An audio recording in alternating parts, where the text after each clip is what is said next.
Hi, my name is Oliver Figlin, and today I'm going to be talking about the NHL salary cap. But why is this topic relevant?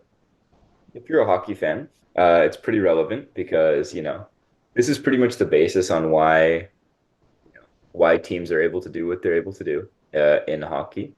And if you plan on becoming a hockey fan, same thing applies. And honestly, if you just enjoy sports in general, because the financial aspect of, various leagues is very interesting.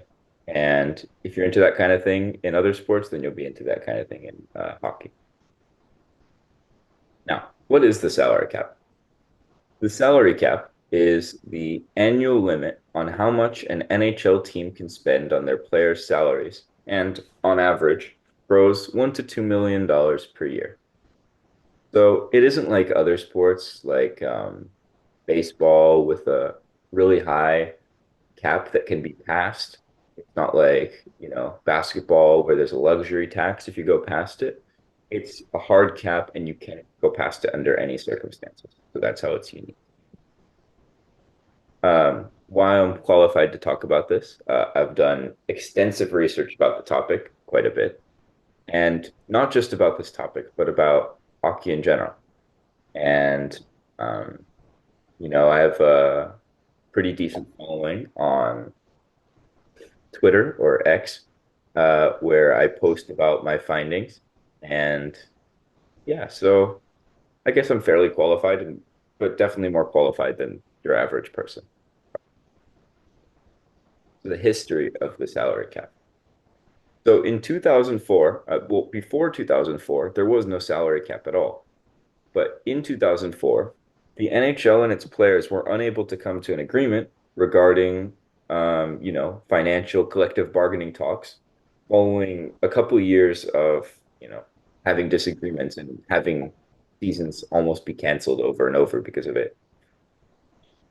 This led to the NHL being the first league in sports history to lose a season due to financial issues. And so the 2003 to 2004 season was completely canceled, and that's never happened in any other sport at all. And it hasn't happened since then either. So, what is the purpose of the salary cap? Um, it has four main functions, I guess you could say. Fairness, so that the richest owners aren't dominating the league. Not every franchise is worth the same amount. Some are worth, billions. Some are worth hundreds of millions. Well, it's still a ton of money either way. It's a big difference. Salaries. It levels the playing field as far as athlete salaries. So some players can't get, hundreds of millions of dollars and others get like, league minimum, which is under a million, right? So generally, if you're in the NHL, you're getting a great salary regardless, right? Number three, no more lockouts. This is the worst possible scenario for there to be another lockout. There was almost another one in 2013, but thankfully, halfway through the season, they were able to resolve the issue, and they only lost about a half season because of it. Um, and it helps smaller markets, stay afloat and that they don't get swallowed up by other teams. Obviously, a team in Los Angeles or a team in New York is going to have a bigger following than a team in, say, Arizona or Utah because, those are just there's just less people there. So this allows for them to still have a fair chance at being successful. Why is the NHL salary cap so low compared to other sports? Well, this is actually a very interesting question. So, um, essentially the other sports with salary caps, they're all, 200, $300 million. You know, basketball, which is the lowest one apart from hockey, is 150 million, give or take. But the NHL salary cap was rising steadily throughout the years, but that was up until COVID.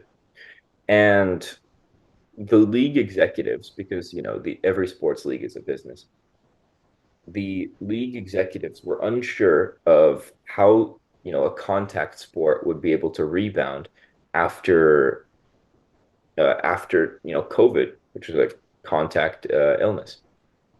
And they didn't know if fans would be comfortable returning to games so soon after the pandemic, so they stopped.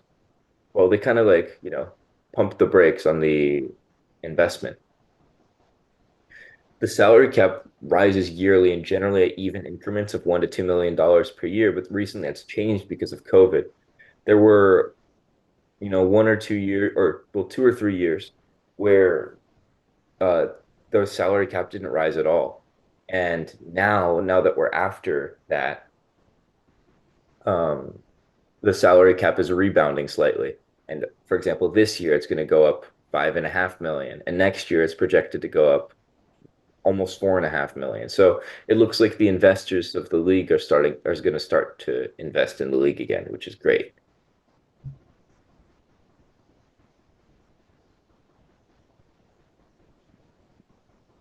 Thanks for watching, and I have a special artifact here. This is a stick from a, it's kind of hard to see, but it's a stick from a Los Angeles Kings hockey player. And yeah, artifact. Thanks for watching, guys. Thank you.